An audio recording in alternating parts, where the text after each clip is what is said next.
Kisonga mbele, katibu mkuu wa muungano wa wafanyikazi nchini Francis Atwoli ameikashifu serikali kwa kushindwa kukabili tatizo la njaa katika sehemu mbalimbali humu nchini. Akizungumza katika mazishi ya mwendazake Phillip Ayaya huko Khwisero katika kaunti ya Kakamega, Atwoli amesema kuwa wenyeji wa maeneo ya Baringo na Pokot wamo katika hatari kubwa ya kufa kwa njaa endapo serikali haitawajibika vilivyo.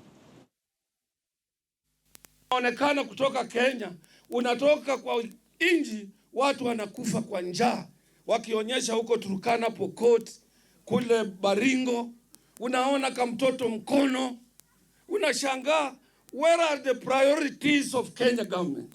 Na vyakula zinaharibika kwa soko zingine katika Kenya.